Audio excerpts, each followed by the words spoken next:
The rain hammered against the tall glass windows of Crestwood Academy, turning the courtyard into a blur of silver streaks. Inside, in a hallway too polished and cold for its own good, a boy struggled to pick up the books that had been slapped out of his hands. His crutch slid slightly on the wet tiles, and he clenched his jaw to keep himself steady. He had lived through moments like this so many times that the sting had become familiar. But today felt different. The humiliation sat heavy in his chest. His name was Adrian Hale, the only son of billionaire Marcus Hale, heir to an empire everyone admired, but inside these walls, none of that mattered. Here, he was the boy with only one leg, the boy they whispered about, the boy they pushed when teachers weren't looking, the boy no one defended. And from the corner of the hall, someone watched him, not with judgment, not with amusement, but with a quiet ache that mirrored his own. A girl with worn shoes, patched up backpack, and the kind of gaze that saw beyond the surface. Her name was Elara Finch, daughter of the school, night janitor, a girl everyone overlooked, until this moment, when fate positioned her at the edge of Adrian's breaking point. If you believe in kindness, in second chances, and in stories where the smallest act changes everything, please like, comment, share, and subscribe to the channel. It truly helps keep these stories alive. Adrian's world had not always been this way. Before the accident, before the surgeries, before the reality of learning to walk again with only one leg, he had been happy. He had been fast, one of the top young runners in the state. Then came the night that changed everything. A crash that took more than his limb. It took the dreams he had trained for, the confidence he once carried, and the friend who slowly drifted away when his life became too different for their comfort. His father had tried to help, pouring everything he could into prosthetic specialists' therapy, but no amount of wealth could buy peace for a teenage heart that suddenly felt incomplete. At Crestwood Academy, his disability was supposed to be protected, respected, understood. Instead, it became a target. The wealthy kids who envied his family. Fortune mocked him for his missing limb, calling him half-boy, tripod, or worse. The others pretended not to see. Teachers did little. And Adrian endured it all in silence, because deep down he believed this was his punishment for not being strong enough to return to the life he once had. Elara, on the other hand, moved through the school like a quiet shadow. Her father worked nights scrubbing floors, fixing broken chairs, collecting trash, and she often helped to finish work earlier so he could rest. Their life was built on struggle, but also on gratitude because they had each other, and that was enough. Elara kept to herself, navigating the halls with a humility that made her nearly invisible to the same kids who tormented Adrian. But she had always noticed him, the way he forced himself to walk with steady confidence even when his prosthetic leg irritated his skin, the way he pretended not to hear the cruel names, the way he held his pain like a secret. The first day she approached him happened by accident. Or perhaps destiny. Adrian had slipped on the stairs when someone kicked his crutch from behind. Students laughed as he crashed down a few steps, his books scattering. No one moved to help. No one even looked guilty. No one except her. Elara rushed over, ignoring the stares that burned into her back. She knelt beside him, gently picking up his notebook, brushing off the dust. Adrian felt the humiliation twisting inside him. But when he looked at her, he did see pity. He saw recognition, a kind of understanding that softened something inside him. She held out her hand, not forcing him to take it, just offering, and for the first time in a long while, he accepted someone as help. From that moment forward, something small but real formed between them.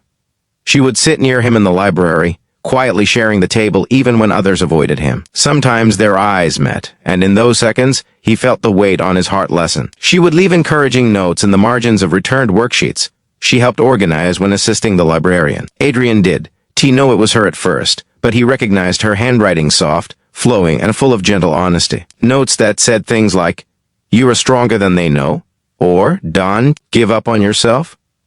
Weeks passed, and their silent connection grew. Elara became the first person he confided in about the crash, about the fear that no girl would ever look at him the way they used to, about the ache of losing track meets that once defined him. She never looked away from his scars, never flinched at his vulnerability. Instead, she told him about her own life, about her father, his exhaustion, their financial struggles, and how she sometimes cried at night because she felt stuck between wanting to help her family and wanting to dream for herself. Their worlds could not have been more different, yet pain made them equal.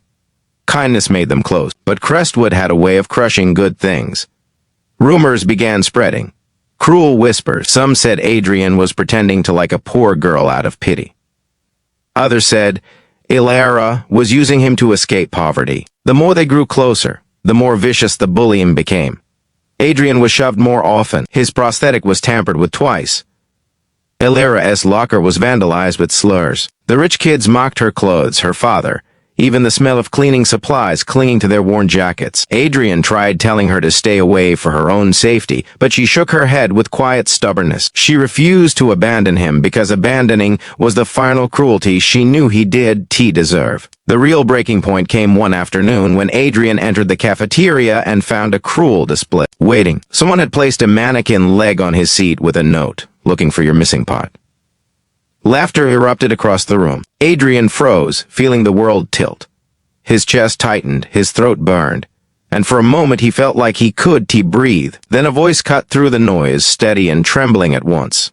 "Ilara." She stepped forward, grabbed the mannequin leg, and held it up in front of everyone. Her eyes were fierce, burning with a courage none of them had ever seen from the quiet janitor's daughter. She told them without shouting, but with the kind of power that silenced a room, how cruelty revealed their weakness, not Adrian. How none of them had survived what he had. How none of them had the right to mock a boy who woke up every day and fought a battle they could imagine. Her voice cracked, but she kept speaking, because someone had to say what was true. And in that moment, she wasn't invisible anymore. But cruelty does not fade easily. The bullies cornered Adrian later that day, furious that she had defended him. They shoved him, taunted him, and one of them pushed him so hard that he fell to the concrete, and his prosthetic bent at an angle it was supposed to. He tried to get up, but pain shot through him. The world spun. For a moment, he wondered if he should just stay down. Maybe that was where he belonged. But footsteps rushed toward him. Ilara again. She slid her arms under his, helping him sit up.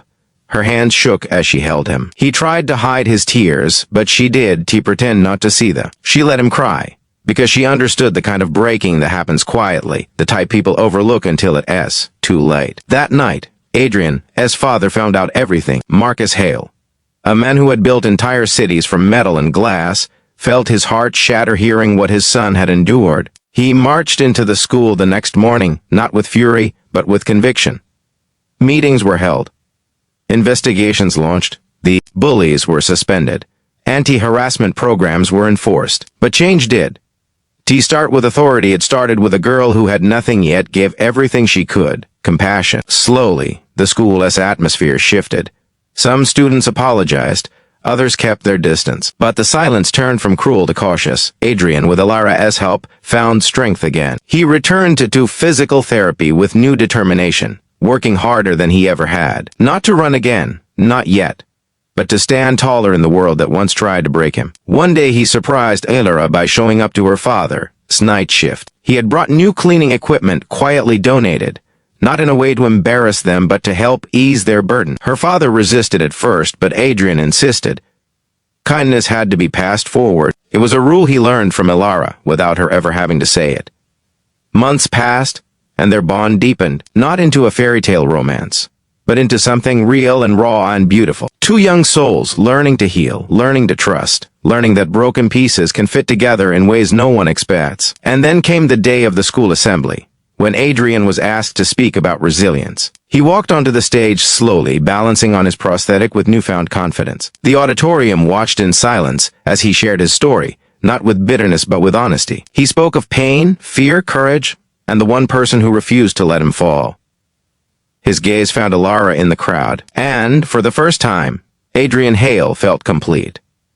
If this story touched your heart, please like, comment, share, and subscribe. Your support helps more emotional stories reach those who need them. Before we end, special request, comment below. Kindness changes lives. If you believe even one good heart can save another. And with that, Adrian and Ilara's story reminds us that compassion costs nothing, but its impact is priceless. It teaches us that strength isn't measured by limbs or wealth, but by the courage to stand, fall, rise again, and by the people who stand with us when the world turns away.